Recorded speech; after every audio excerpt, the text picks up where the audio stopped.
Good morning, good afternoon, and good evening to all of our attendees joining us today for this latest Data Science Central webinar. This is Bill Vorhies, your host.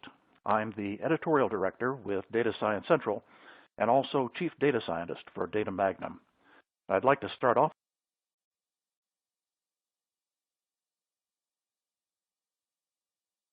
our event today by thanking Tableau for sponsoring today's event. Tableau is an integral supporter of the Data Science Central community. We're honored to have them supporting our event today. I'd also like to take this opportunity to mention and show our appreciation for some of our other recent sponsors, including Alteryx, Vertica, Teradata, IBM, and Semantic Research, to name just a few. Now, past webinars are available on demand at datasciencecentral.com, and if you haven't had a chance to look at them, I encourage you to take a look. They provide some very useful insight into a wide variety of topics of interest to our data science community. Now, today's webinar is entitled Data Viz, Re-examining What We Thought We Knew. So before we begin, I'd like to briefly review the format for today's webinar. Today's event will be an hour long. We'll have one presenter that I'll introduce in just a minute.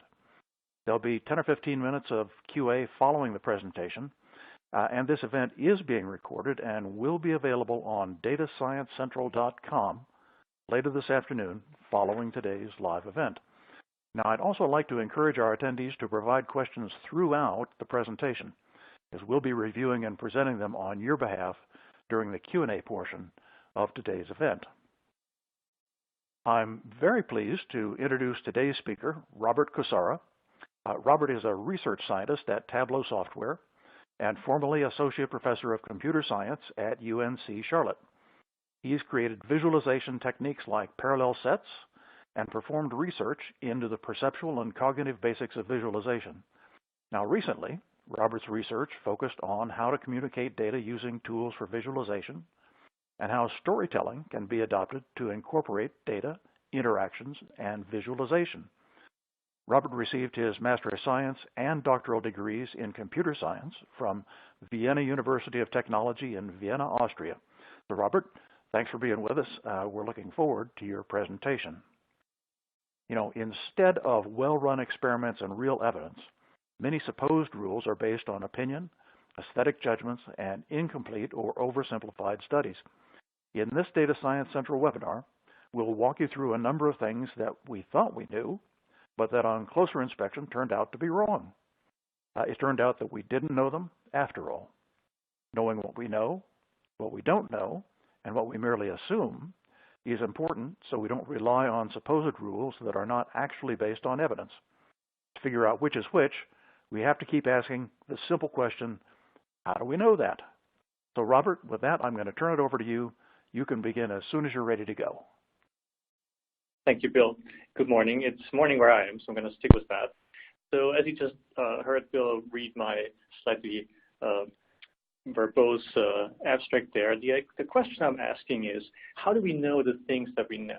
There are all these things that are supposed rules in data visualization, and we need to ask, like, which of those are actually based on evidence and which are just things that somehow came up and we believe them, but there's no real basis for them. But first, I want to talk to you about spinach. You probably have heard that spinach is really high in iron, right? I mean, you can admit to that. This is a very common belief, and it's true. There's a lot of iron in spinach. But what's not true is that spinach has more iron than other green leafy vegetables. If you put, kale or something else in your hipster morning smoothie, that's just the same amount of iron that you're going to get from that. And the interesting thing about this is that there's an interesting story behind this belief that spinach is so much higher in iron than other vegetables. That goes back to like the 1930s or so, or the 1920s, when they were doing these experiments to figure out the kinds of elements that you would find in different vegetables and different foods. And when they were recording the numbers, somebody put the decimal point in the wrong spot for spinach. And so it looked like that value was 10 times higher for spinach than for the other veggies. Except, of course, that story isn't true either. And it turns out that when you look these things up, you can find people trying to trace that back to like the 1950s or so, where somebody said he had heard somebody else talk about this, but nobody has ever found the actual tables where that has actually happened. So we don't actually know whether this is true or not, but there's no evidence that this story is actually true. What's interesting to me about this is that there are these layers of nonsense, that there are things we believe that aren't true, like the thing that spinach has more iron than other things, and then there are explanations for them that aren't true either. So we've got these layers and layers, and we need to kind of sort through them and dig very deep to actually figure out what is true, or what is at least based on evidence and what is not. Now, given recent events, has been a lot of questioning of what do we actually know from like the media and so on, and is there an actual truth in the end, or is it all just beliefs?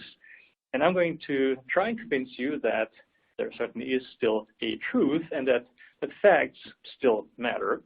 And since I was going to talk about data visualization, I'm going to start by visualizing something here, which is what we know and what we don't know about database. So here's what we know. So the bubble that shows that our amount of knowledge. And here's what we don't know. And we can argue about the relative sizes of these bubbles, but the main point here is that there's another thing here that we need to take into consideration. And that is things that we assume.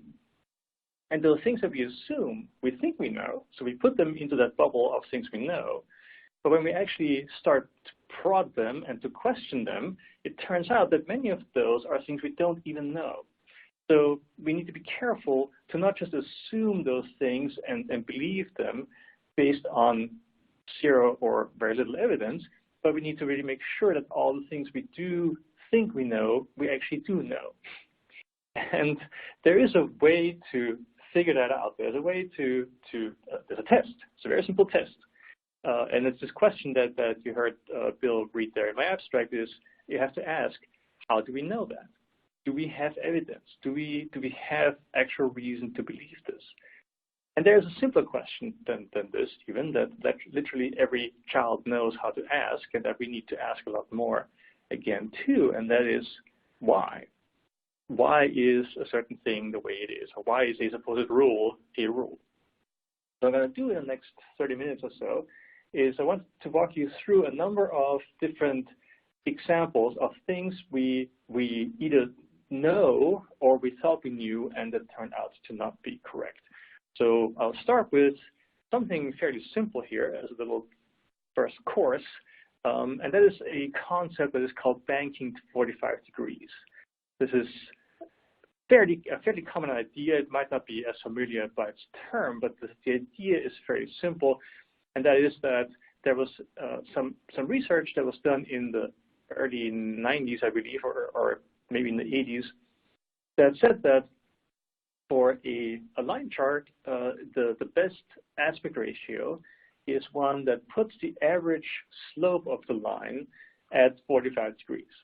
And when you look at these examples here, you can see that these two different aspect ratios of these different slopes of these two lines, this is the same data, it's just plotted with a different aspect ratio here, with the y-axis being higher or lower. That emphasizes different parts of the data, but the one that certainly seems more readable is the one on the left. Now, this goes back to this one paper. This is from the early 90s here. Bill Cleveland is a very well-known statistician. He has done some really interesting work in visualization, and he did this study that looked at comparison of slopes. So I'll show you how this worked in a second. And he found this optimum that people were the best at comparing those slopes, those lines in a line chart, when they were looking at one that had an average angle of 45 degrees or like a median angle of 45 degrees. And there's been more work, like people have looked at this and said, well, what if there are different kinds of patterns, different kinds of frequencies in the chart? How do you do that? And so Jeff Hare and Manisha Garwala had this paper that is very nice from the early 2000s that looked at how to do this, but this is all based on the belief or the assumption that that's correct, that 45 degrees is the right angle to bank at, to put slope at. But it turns out that this is a bit incomplete. So here what you see is an illustration from a different paper, but it shows the idea. These lines here, each pair of lines is at a certain mean angle, so they have kind of an overall orientation that differs from left to right here. And then on the vertical axis, they differ in terms of how far apart they are, so how parallel or how non-parallel they are.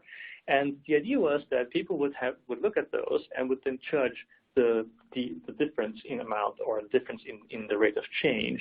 And that was studied in the original study that Cleveland ran. Now, what you see here in the blue dots, in these little circles, is the part of the parameter space here that Cleveland tested.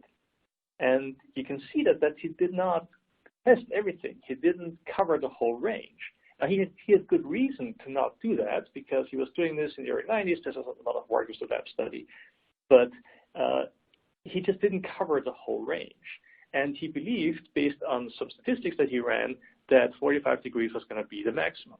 But it turns out that that's not actually true. And a colleague of mine, Justin Talbot, and his advisors a few years ago, well, almost 10 years ago now, ran a study where they looked at a larger range of this space. And they asked, well, which one is actually the optimum? And it turns out the optimum is actually a very low angle. It's about 23 degrees or so, or even 20 degrees. But that gives you a very shallow chart. It's really hard to read that. So the thing that they found was it's in theory the actual optimum. If you're really looking at the comparison of the slopes, it's not actually 45 degrees. That's the optimum, but it's more like 20 degrees. But in practice, it's actually a bit more complicated. So when you look at these charts, we thought we knew, we used to know that 45 degrees was the correct angle. No longer know that. But now we don't really know what the best is because it depends a lot on different kinds of issues. So it's really kind of up to you. There are, the paper says, well, 20 degrees or whatever the number was is the optimum, but we know that that's not going to be practical for many different reasons. So it's kind of open right now, and we don't actually know what the correct answer is. The second example is about something that is called chart chunk. Now, chart chunk is something many of you have probably heard about. There are books that talk about this, and there's a lot of talk about different kinds of charts that are supposedly just kind of bad because they contain too much stuff.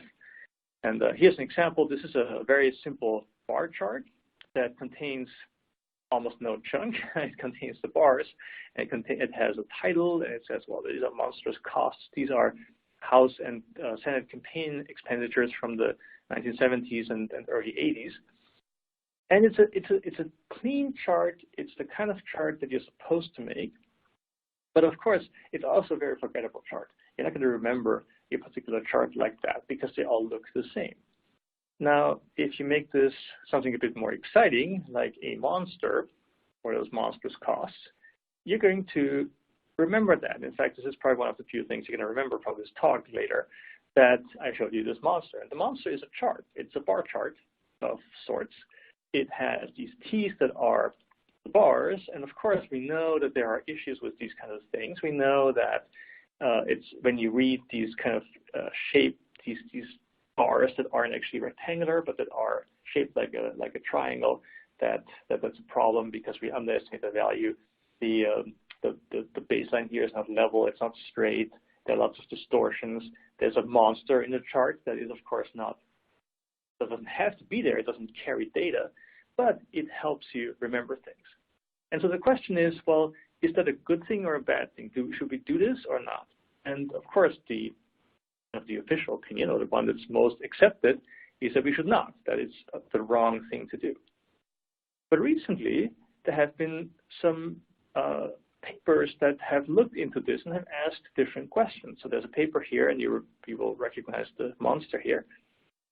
And that's from 2010, that asked questions about, well, maybe embellishments are, so this is called chart embellishments, maybe those embellishments aren't necessary to read the numbers, but maybe you can remember things better. And then other people looked at this, and there's a paper that looked at adding a sort of clip art to charts and seeing what that did for charts and how that would affect readability and memorability, so whether people would actually remember what they had seen. And then there's a more recent one here on different kinds of charts that come from different sources like scientific papers and news media and so on, and which ones people actually remember. And it turns out that people can remember things much better when they have a certain amount of stuff in the chart that doesn't carry data, that just adds context, that adds texture.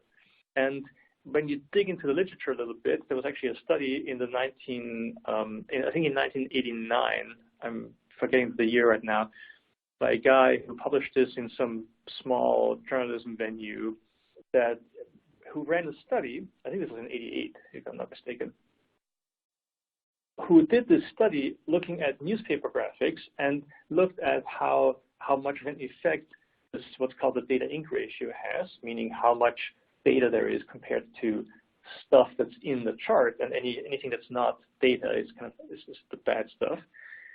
And he found that there is not actually a negative effect. You can add stuff to the chart and people can still read them. They don't have trouble reading them. He didn't look at memory, and there were some other issues with this study. But if you had been paying attention back then, we would have known that there's at least some evidence that points to the fact that this supposed chunk isn't actually as bad as you might think.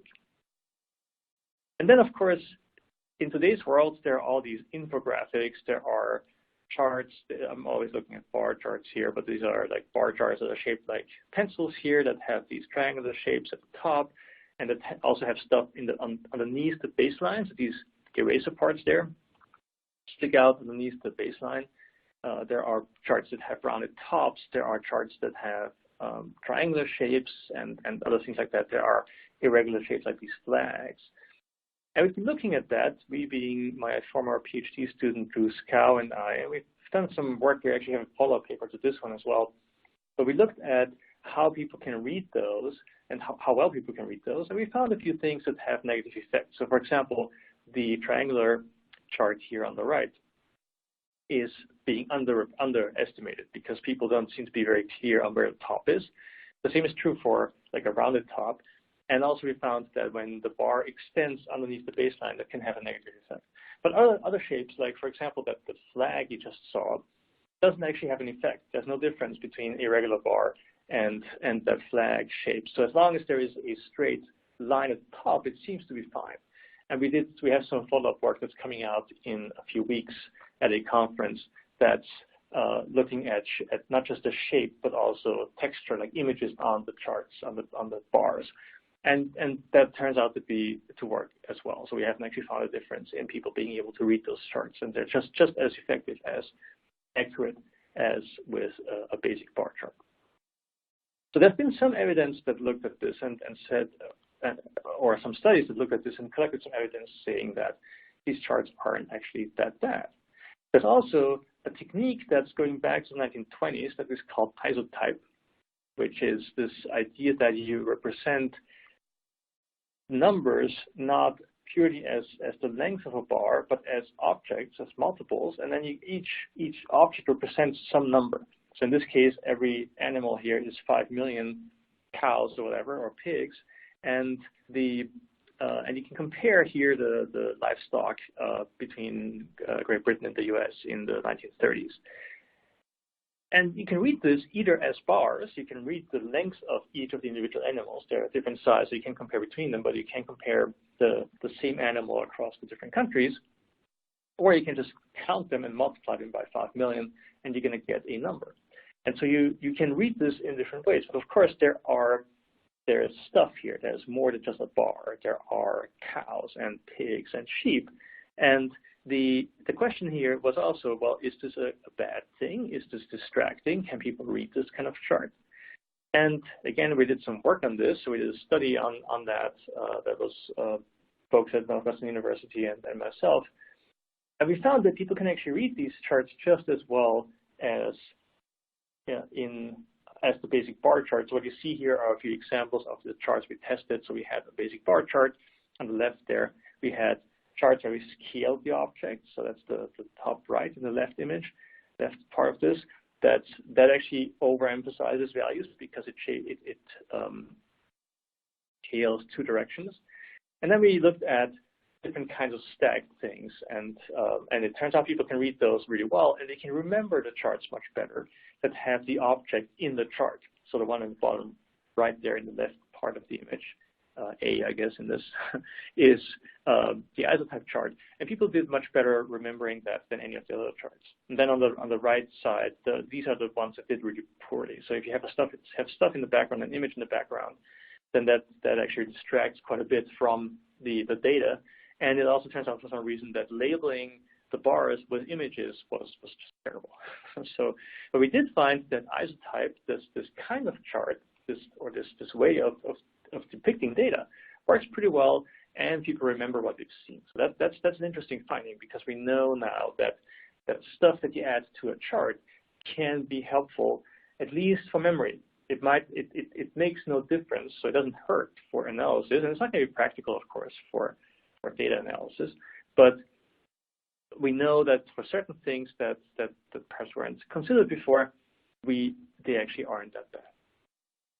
So, given what we thought we knew, and I take some pleasure in doing this, but we now know that this is no longer true, and that there are reasons to do this, and we know that there is some evidence that says that adding things to a chart can help, certainly with memory, and probably with understanding. We didn't actually test that, but those are things that you can imagine working better than they would with a basic, clean, but also forgettable and boring bar chart. The next one is a topic I can talk at great length about, but I'm going to keep this short, and that is pie charts. Pie charts are these charts that people love to hate. They're like I like to compare them to Comic Sans, so like the Comic Sans of data visualization. And what happens here is that everybody is against them, and they're often used in stupid ways. I'm going to give you that. But we have to think about this a bit more deeply and think about why are they being used and how might they be used correctly. So let's start with the bad uses. This is perhaps my favorite pie chart. I took this from Wikipedia. It's still up there somewhere. It used to be linked from the page that lists all the U.S. States and territories, and it's all U.S. states and territories by population. And of course, there are kind of a lot of them, so there are too many to show in one chart. And so you can see the top few, and you might be able to guess. You probably knew that California was the most populous state and so on, but it kind of gets pointless once you reach like Michigan or somewhere down there, because then all these other charts or all these other slices are just noise. They're not actually telling you anything. You can't really compare them anyway. And what's so interesting to me is that the person who made this figured out that they couldn't actually place all the labels there. So they put this label up there that says other. And so 16 million people here, and like a dozen or so states and territories are other, but the slices are still there. So there's interesting disconnect between what people think of in terms of visuals and how they think about data and just kind of what they think they can actually depict and what makes sense to show and what doesn't. There's also the ever popular Fox News pie chart from back in 2011 or so, where they looked at different, this was during the primaries. I think they asked people who they would vote for in the election in 2012. And these numbers don't add up to 100%. So this is like 133% or 163% here total. And what happens is that people were able to name more than one candidate. So of course, this is not the way a pie chart works. You have to have your categories that don't overlap. And so what they did here is not making any sense. But of course, you can also do things correctly, since Canadians tend to do things right. I took this example here from Canada, from the Canadian Press, from an election in Alberta, and I don't know anything about the parties or anything really about what's going on there. But the left chart is the situation before the election, and the right one is the one after the election. And you can see that things have changed. there's this orange party, the New Democrats, they have a majority. I can tell that because I can just look at this very quickly and see that. I can see that the PC party, whatever that is, lost almost all their seats and they're down to some small fraction. And the same is true for the Wild Rose. Oh, sorry, the Wild Rose parties have gained and so on. So you can see this very easily. There's no doubt that you can read this chart. Partly, and this I should also say is actually kind of worse than a pie chart because it's a donut chart. And people will tell you that donut charts are worse than pie charts because you take out the center. And the center is where the lines meet, the edges meet between the different slices. And because you read a pie chart by the angle in the center, you can't actually read a donut chart all that well. So the question that we need to ask, of course, is that true? Do we actually read things like that, or are some of the assumptions that we have about pie charts actually wrong? So when people talk about pie charts, as I said, people always tell you that the way we read those charts is by angle, and this is super common. So if you open any book, either they don't see anything about how they're read, they just say that bad, or they say that you read them by angle. That's really that I've looked at lots of those visualization books, and they all say the same thing. But is that actually true? Do we know that? And how do we know that? Because there's not just the angle. When we look at a pie chart, there's also the area of the slice, and there's the arc on the outside of the slice. So how do we get to this point where we say it's angle? We know that. Well, let me introduce you to Mr. Walter Crosby Eales. Mr. Eales wrote a paper about the relative merits of circles and bars for representing component parts, and where he established this idea that pie charts are read by angle. And he did that in 1926. So this is over 90 years ago now. It's 91 years almost. And people have not questioned that. There was a big discussion back in the day, in the 1920s actually, about his comparison of bar charts and pie charts. And everybody went nuts over his claims that in some cases pie charts were better. But nobody has questioned this assumption that pie charts are read by angle. And so we did some work on this about 2 years ago. We published this last year. This is 2 papers at the same conference at Euroviz, which is also coming up again in about a month, that looked at these questions. So we designed a number of stimuli that tested individual encoding. So we looked at angle by itself, we looked at area by itself, we looked at arc lengths by itself, and then the combinations. We also looked at donut charts, and we found a number of things. Like one of them is that angle almost certainly is not the way we read pie charts. It's either area or arc length or a combination of the two. And we also found no difference between pie charts and donut charts. So if you're going to use a donut chart, if you're going to use a pie chart, you might as well use a donut chart. And the other thing we found is that there are certain distortions that people like to do, like making a slice larger, which is a bad thing because that actually emphasizes or makes people overestimate that value, not just overestimate. It emphasizes the value, of course, but it also makes you overestimate. And people are really bad at reading exploded pie charts too. So we found a few of those things as well. But the most important thing is that the assumption that we had, the thing we thought we knew, which was that we read pie charts by angle, turned out to be wrong. And we don't know exactly how we read that. We're still working on that. But we at least now we know that this is not true, and we need to poke further and ask more questions about this, and see if we can actually find out what the actual mechanism is. And my guess is it's some combination of the two between area and arc length, but it's not entirely clear. The jury is still out. I've done some follow-up work on this, but I don't know yet exactly what the answer really is. So I've talked about pie charts, I've talked about chart embellishments and banking to 45 degrees. Those are all things that I thought we knew, turned out to be not as clear or as well known as we actually thought they were. So let's take a little break here and talk about carrots. You've probably heard about the fact that carrots are good for your eyes, right? Because vitamin A and whatever, and it's good for your eyes. And it turns out it's not true.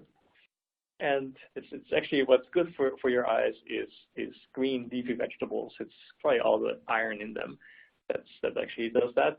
But what's interesting again about this story is where it comes from. And the story actually comes from a particular piece of fake news from a while ago.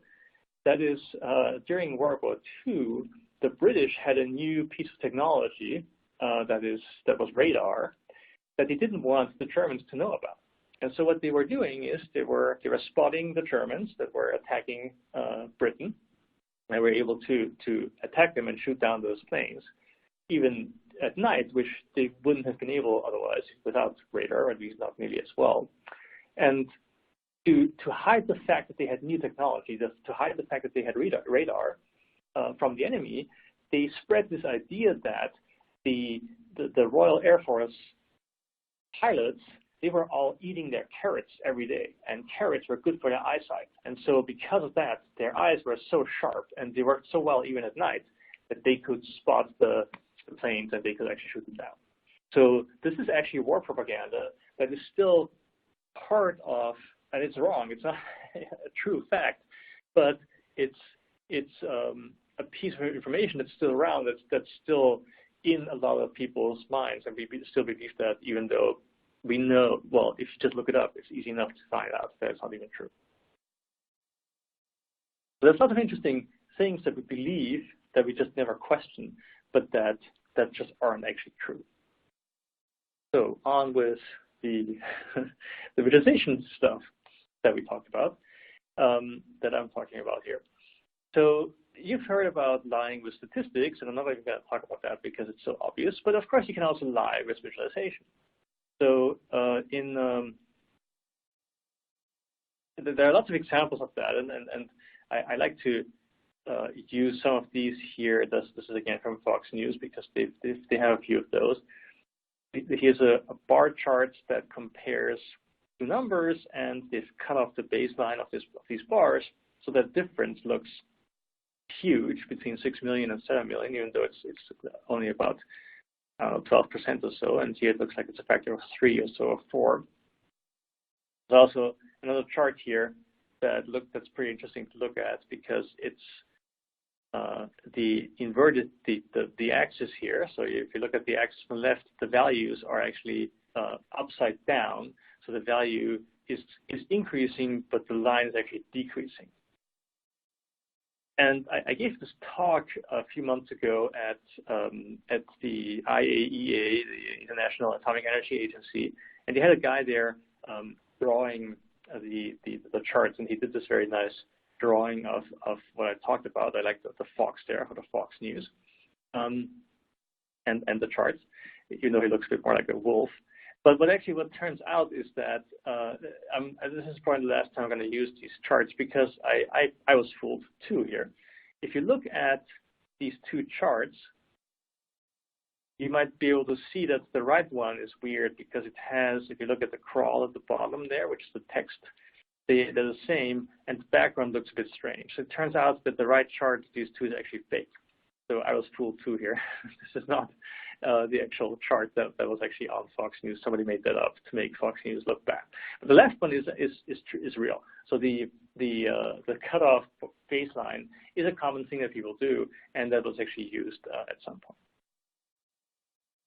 And so the question that came up here is that people were asking, well, can people be fooled by this, or are you smart enough to look at the numbers and know the difference? And there's a paper by a number of people around Enrico Bertini, who's one of the two people running the Data Stories podcast, in case you listen to that.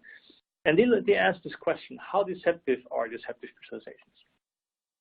And what they did was they looked at a number of examples of charts. So here they have a cutoff baseline. So the left one is the correct chart, and the right one is the bad one. So this is a bar chart with the baseline cutoff. Here are two different line charts with different slopes. This is two different ways of mapping a value to the size of a bubble. You can size the bubble by area, or you can size it by radius, and the radius is going to give you a larger difference in area because it changes the square of the value. And then this is just an upside down chart. And they always ask people to estimate values or rates of change. And they found that this is actually true. You can fool people with these kinds of charts. So I'm not saying that people are, that all the things we think we know are wrong. That's certainly not true. But we need to prod and ask. And it turns out in many cases that they are wrong, but not always, of course. So in this case, it turns out that what we thought we knew, which was that you can deceive people with these charts, is actually true. Now, the last part of this, I'm going to just briefly walk through a number of things that we don't understand. They're difficult to figure out what's actually happening, and we don't really know what the reasons are. And so I want to just kind of give you a brief idea of some of those things. And in particular, I want to talk about visual metaphors. So metaphors are different ways of depicting the same data or of depicting data. And I've done some work on this, so this is why I'm familiar with this kind of thing. And there are some weird things going on there that I think we are interesting to ask questions about. So one study, this is actually fairly old, this is from 1999, looked at how doctors presented with 4 different ways of showing the same data about clinical trial would make a decision on whether that trial should be continued or not. And what you see here is there's the top left here is a table, then there's a pie chart, or there's kind of pair of pie charts, there's a stacked bar chart, and then there's this icon chart. And it turns out that people give different responses when they're shown the same exact data using different representations, different visual metaphors. And that's really interesting as just in general, because it means that the choice of visualization technique and metaphor is actually really important.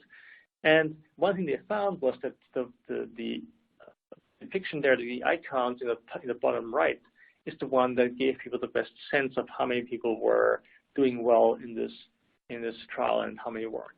So it turns out that there are certain things we need to think about in terms of how we show data about people, in particular perhaps, that need to emphasize the fact that they are a countable number of people and not just a number that you need to look at.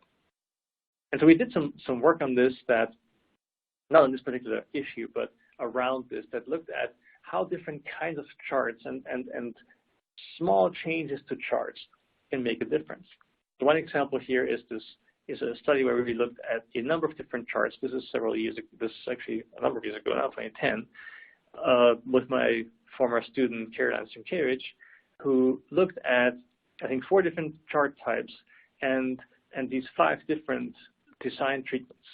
So one here is the original chart, and then we looked at things like adding a filled area around the chart, adding an outlined area around the chart, adding borders between the parts, or separating the parts, exploding the chart. And we did this with a number of different charts, including this stacked bar chart here, and we combined a number of these things and looked at how that would affect what people thought about the data. So we showed them a chart like this, very simple kind of one-level tree map, if you will, and we asked them questions about how rigid do you think this is? If this were a company and these were the different parts of the company and the relative sizes, how rigid is this company? How much communication is going on, and so on. And people gave some really interesting different responses depending on where there were lines between the parts, for example. They said that there would be less communication in a place that had the lines between the parts versus one that didn't. And they also perceived this rectangular shape as much more rigid and unmovable versus a round shape. So we also did a donut chart, and we asked people about that. How rigid and how flexible is this? And then later we looked at their answers, and then we picked the ones that were the most different and put them next to each other and said, well, explain to us why you picked this over that in this case. And people for this particular chart said, well, this looks really unstable. It looks like it might even roll away. And it took me a while to figure out why this was, and I showed this to an artist friend of mine, and he said, well, of course, I know why this would be rolling away. It's because it's heavier on one side. And that hadn't occurred to me. But of course, if you know anything about color, I guess, or if you have some artistic sensibilities, which I lack, you know that the darker colors are heavy, they appear heavier. So there's more weight here on the right side than on the left. And so it appears like this is actually kind of off-center, and it wants to actually roll away. And it turns out that this is a thing in art. So here is a completely abstract painting by Joseph Olvers that has, so I forgot to say that of course to roll away, you need something else other than just the weight distribution. You also need gravity. And gravity is a thing that's happening in abstract spaces. Like in this case, in this painting, where these abstract squares have set. They're not centered, but they're vertically off the center because they had to kind of set to appear stable and to appear correctly kind of put into place. And that's really interesting. There is this strange effect that says that we need to consider gravity in a space that's entirely abstract. Even in type design, when you look at numbers, you will see that the lower part of, or at any letters actually, that the lower part of these is heavier and is wider than the top part, so that things can sit correctly on the baseline. So, and type is obviously entirely abstract. I mean, this is not a thing that you very ever think about, things like that. And then there are a number of charts that have been produced that use that same kind of effect. You may have seen, or you may remember this one from early in the Obama administration that showed the number of jobs lost over per month over about a year before Obama took office and then a year or so after he took office. And you can see that the numbers were getting worse and worse under Bush, and then under Obama things were getting at least less bad during this period. But what's interesting about that is the number of people who lose their jobs is a positive number. So the correct kind of way would be to show this as a chart like this, to have these bars go up. But of course, then it looks like things were getting better. Something was getting bigger, and that's usually better than under Obama. And so that was not the message they wanted to convey. And there are some more extreme examples, like this piece from I think this is from the South China Morning Post from 2012 or so, that shows the number of deaths in the Iraq War. And it's of course meant to evoke here that this is bad. You don't want these bars to be higher. You want those to not be as bad, and the point as far down as they are. And of course, this also evokes this idea of blood dripping down. So gravity plays a surprisingly large role, and there are lots of things we don't know about visualization, and there are things we do know, or we think we know, but we don't actually do know them. And so my point in this presentation was that I hope I was able to get you to realize that we need to ask more of this kind of question, which is, how do we know that? I also want to tell you that veggies are actually bad for you, and that facts still matter. And we need to keep asking questions, and we need to still look at the evidence and figure out what are the things we know and what are the things we don't actually know, and base our decisions on those and not just on things that we read somewhere. And with that, I am happy to answer any questions you have. I'm going to hand things back over to Bill. Well, Robert, thanks for that excellent presentation. We'll get started with today's Q&A session, and I want to thank the audience for their participation. We had a lot of questions that have come in during the presentation, so we'll do our best to get through all of them in the time remaining. And during this Q&A session, I'll leave up this screen with contact information for Robert if you'd like to contact him following today's webinar. So let's get started. Robert, you kind of gave us a free pass on aspect ratio. If 45 degrees isn't the right number for the slope of our line charts, how do we know what's right? Can I make it any steepness I want, and how do I judge whether I'm getting it right? Yeah, that's a good question. I think it's really a matter of what you're trying to convey. So I'm going to go back here to my slide real quick. This is the question here on the right-hand part of this. There are different things you might want to get across. And it really depends on what your goal is. If you're after the larger, so in this case, you can see some of the more higher level kind of patterns in the top one, and you can see some more of, or you can see the steepness of those lines better in the top one. And in the lower one, you can see more of the kind of long-term patterns. And this is even more true in some of the other examples that I have in here. So it depends on what you're after. Visualization isn't just about like showing the truth. It's also about what you're trying to get across. And that really has to inform how you choose your parameters. So it's not, there isn't just one single answer there. There might be some evidence that shows you that one is better, but that doesn't mean that it's the only correct one. Okay, well, hey, thank you for that answer. You know, I think if we took a vote, that the section on isotypes would probably be voted the most fun section. And a lot of us are just stuck with bars and pie charts and lines. Is there some sort of software that we can acquire that would help us do isotype type charts? Not that much. There is a little bit there. You can do isotype charts in Tableau to an extent. It's not super easy, but you can do it. You can use shapes, and you have to just make sure that your data is in the right kind of format that you can actually get those to work. But isotype is really an unusual type of charts. There are a few tools out there on the web that will let you make those. I think there's one called Isotype Maker. If you Google for that, you're going to probably find that. But because it's been kind of forgotten for a while, there's not really a tool out there that lets you make them, at least not automatically. You can always do that in like Illustrator or some tool like that. But for now, that's really the only answer. I wish there were more tools that would actually let you do that. But because a lot of data visualization tools are focused on analysis rather than presentation, they're really focused on building the things that are useful for analysis, like bar charts and line charts and so on, and not the presentation type charts like isotype. Okay, well, thank you.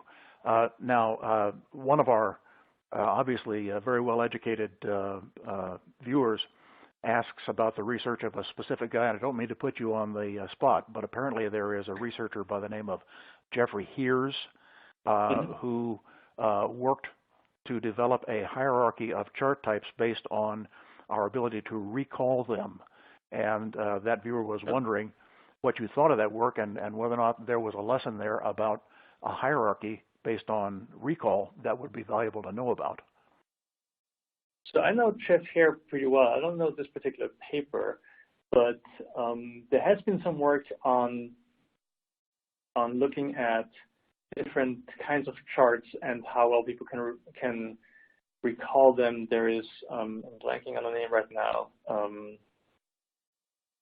There is some work out of Northeastern University. I'm really bad with names, but there are some researchers who have done some work around that that looked at different kinds of charts and how well we can recall them. And I actually had an image in here somewhere that showed one of those papers. But they looked at different kinds of charts from like the scientific literature and from newspapers and so on. And those were not so much chart types, but they looked at things like the use of color, the use of embellishments, the use of text as well. So the titles on charts and labels and so on are really important. So here's my slide here. The last paper here, Michelle Borkin has done some work on that. Let's look at that. I don't know anything that Jeff Heer has done on this particular topic, but I might just be missing a paper there. Well, but yeah, so there is work on this. Sorry. Oh, well, thanks for that answer. Now, generally speaking, I would say my thought was that you guided this away from complexity, except where it enabled or enhanced recall. But one of our audience members asked the question, it's not infrequent to see a bar chart overlaid with a line chart on a second axis that shows, for example, percentage growth over some period. What's your thought? Too complex? Good thing to do? Any lessons there? That depends a little bit. So what works well, in my opinion, is having a chart that shows percentages, for example, as bars, and then you have a line that adds those up, so you can see how that adds up to 100% in the end. I forget what that chart is called even, but that's a useful chart.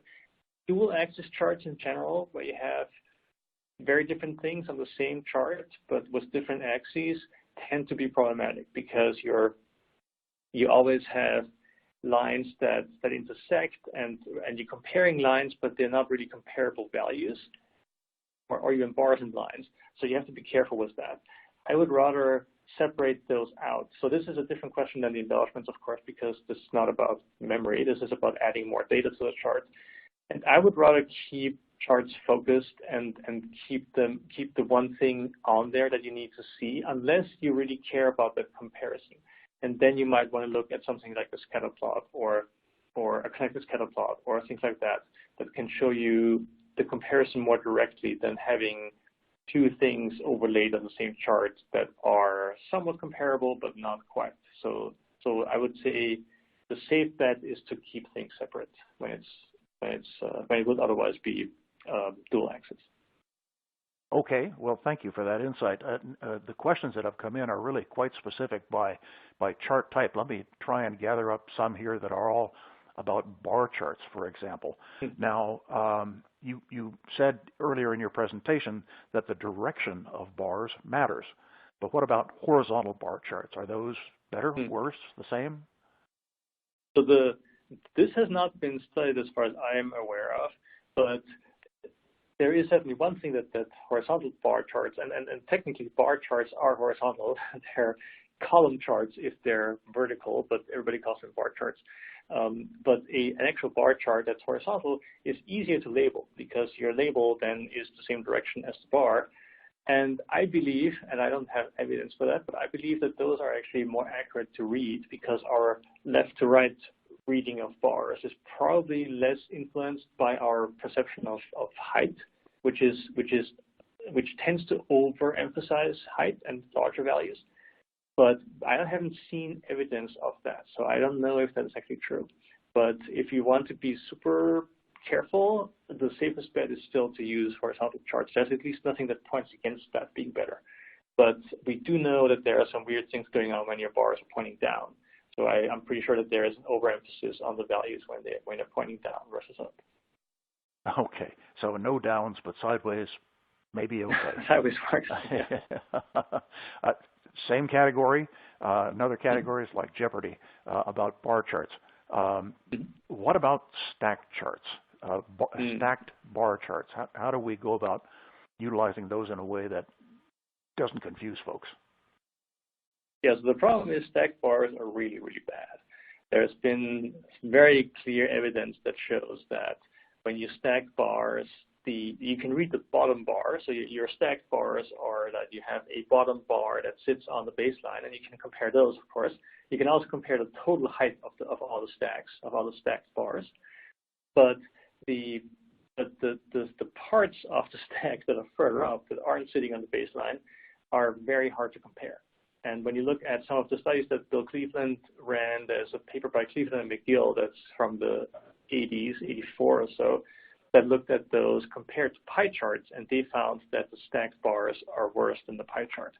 And even though they're bar charts, they're basic bar charts, did better. And this is all for comparison between different values, either between the different bars or within the same stack, which is even worse. So the worst probably possible thing you can do is stack values up and then ask people to compare one part of that stack to something else that sits on top of that. So stacked bars in general are very difficult to read for us. The only redeeming value they have is if what you're after is essentially the total, and maybe you have one category that you can put at the bottom that you really care about, and everything else is just other stuff. Then, or you just have two categories. Like if you stack two things, then you're probably still in okay shape. But as soon as you start stacking more things, and as soon as you want to actually see like the third thing up in your stack and compare it over time or over the categories of the bars, it's really hopeless. So I would say avoid at all costs. The other reason is also because they appear to be good because we tend to trust bar charts, and people know that bar charts in general are a good thing. They work really well. We're really good at comparing them. But that particular configuration of the stacking makes them way, way, way worse. So we're overconfident with them, so that's another reason to avoid them. Oh, well, thank you particularly for that one because, boy, I and I'm sure a bunch of folks in the audience are happy to have a rule about what we're not supposed to do. So no stacked bar charts. Cool. Yeah. Moving to a different category of charts, we spent a little time on the confusion over pie charts. Is there a good time to use pie charts? Didn't sound like it, but perhaps there is. Oh yeah, for sure. So pie charts work well when you're comparing a part to the whole. So if you're looking at, I don't know, the different parts of a company and how they all contribute to your profits or whatever, then but you're not comparing between them, but you're comparing the one part to the, like, what fraction was that this quarter of the total or this year. That works really well. We're actually quite good at that. We are also pretty good at combining those. So if you're looking at, I want to combine several of those categories that are next to each other into one and compare that sum to the total, that also is pretty good. There's a paper that argues that pretty well and that did a study on that. So there are reasons to use them. Also, when you're looking at a small number of slices. So if you have 100 slices, it's not going to work. But if you have 5 or 7, it's fine. They work pretty well for that, and they're depending on the distribution. Oh yeah, and then one more thing is the distribution of values. So if your values are all very similar, it's really hard to compare to the total because it gets confusing. But when there's one much larger value like those election results I showed you in that donut chart, when there's one that's really large and you care about things like what's the majority or what's 2/3 or things like that, that is really easy to see and you can easily read that. Yeah, you don't try to read like precise 1% values or lots and lots of slices off. That's just not going to work. But there are certainly reasons to use them. Yeah. Well, good. Thank you for those guidelines. Maybe one last question here, and that is, you talked about the research that you and your graduate student had done about putting charts in outlines and breaking up their parts and so forth, but what about background colors? Is it easier for people to perceive this on a dark background or a light background, or is there any research in that area at all? That's an interesting question. There's not much. There is, if you're talking about a plain background, so in general you want to avoid patterns and images in the background. We've seen that very clearly that that's distracting. And patterns can also introduce all kinds of issues with like overestimating or underestimating values. Colors in general, background colors, there is a little bit of work that's not so much looking at precision, but at what's called affect. What kind of mood does something put you in? And there's some work that says that if you have like a black background and dark colors and very muted colors, that's more like serious versus like white background and more playful colors.